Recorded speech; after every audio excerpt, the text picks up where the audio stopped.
Alright guys, wanted to give y'all another little update. This is another chub check. This is the albino chode waves.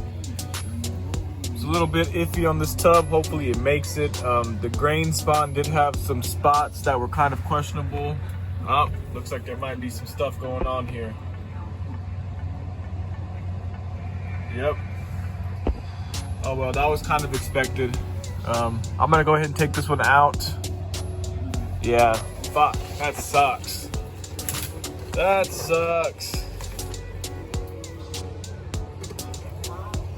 Yeah, you can totally see it in there. Balls! Oh well. It happens. So, those are gone. Luckily, I got another sample of that, so I'll just go ahead and put that to the side and start it again. I'll run it again actually because I'm making grains right now, so I'll just run it again. I got a transfer off of it thankfully before I went ahead and put it to grain. That was one of the ones that Michael Geeky sent me. My grain on that one went bad or whatever, so I don't know what I did. I fluctuated the temperature or some shit, but these are the Subtropicalis. This is another one I got from Geeky. It's going. Jarred up on the 27th last month, so a few days in. Subtrops coming in. And here's my other Subtrop.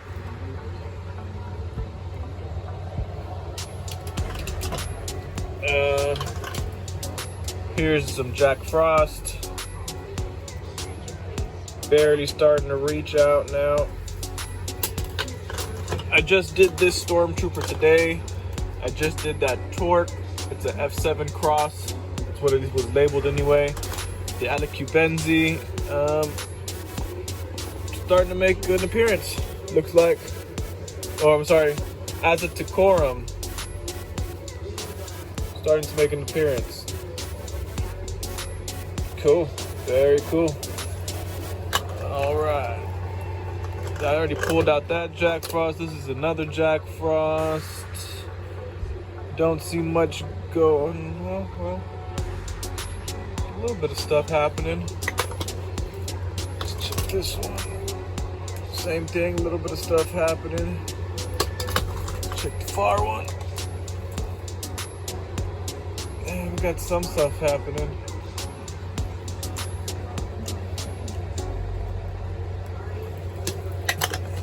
That's cool. I had one little fucking agar ketchup cup and I split it into 4. So I know the Jack Frost is gonna take a little bit longer since each one of those got a little piece of Jack Frost in it from a smaller one, but it is what it is. These are the African Cubensis, South African Cubensis. What Quando sent me. Shout out to him. He goes by Myco on or Mycoff on here. Coming up, looking righteous. I think I might just have to get a bigger tub next time I run these. This one, I wasn't expecting. To be honest, it was a much smaller it was a small jar that I burnt out of this one because that's all that survived. I did do some of these jars, but they went bad on me, so I got to do. I'm gonna go ahead and let this one keep going. Once I find a good cluster of it on this first grow here, I will just get a good cluster and reclone, and then we'll start the process all over again, and then that'll be our South African Cubensis. This one underneath it, oh my goodness gracious, is the Solmac. Wow, I pulled some off of the Solmac last night, off of that tub as a matter of fact. I pulled this one last night, and I just got it drying here in front of the fan because I don't really put them on the dehydrator unless like it's coming out of a flush. But if it's just like a big single one that I pulled out because it looked like it was too big already, I just chunk it here on the floor and let it dry on its own. And then whenever I get a flush, then I just take all these and toss them on the bottom rack of the dehydrator and then dry them properly. But this little thing right here does it pretty good so far. But yeah, those are the Solmacs going on their second flush or the 4th flush. Zapaticorum still taking its time, still doing its thing. It might be a little dry in there. I might need to add some water in there. Geeky said those like to be really, really fucking moist. So we'll see. Those were done on 7/4 when I started the grains. I don't know what day I added them to the tub. These are the Jedi Mindfucks. These were jarred on the 7th and birthed on the 26th.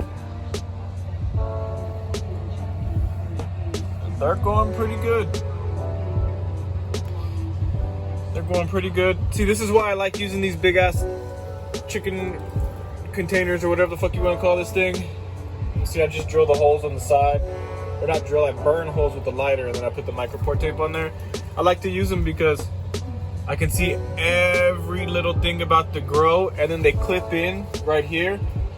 So the FAEs here, they get free, plenty of FAE in this little tent. This thing keeps the air going in here. And then I don't have to worry about contamination, or if I do have contamination, it doesn't spread because they're tightly sealed in. It's just pretty awesome, man. It's pretty awesome. So that's that Jedi Mindfuck. Then I have another Jedi Mindfuck on the bottom, and it looks good, like it's going great as well. This is the Natadolescence Melmac. I flipped the cake, let it soak for its final run, and then it'll be tossed into the garden. But that's all we got going right now, guys. Just wanted to show you what it is. We're actually running Timbit again because I liked it so much, and I did save a culture, so we're running it again. And then we're gonna keep cloning because it's a fucking good one to keep around. I really did enjoy that one a lot. So yeah, Jack Frost, Subtropicalis, Timbit, Aztecorum, and Torque F7 Cross is what we got coming out in the mix. Up next, Jedi Mindfuck and South African Bensis will be harvested next because they're furthest along. Besides those little guys right there that we'll probably give it a day or so before we pop them. Look at the blue rings on them. Are just gorgeous.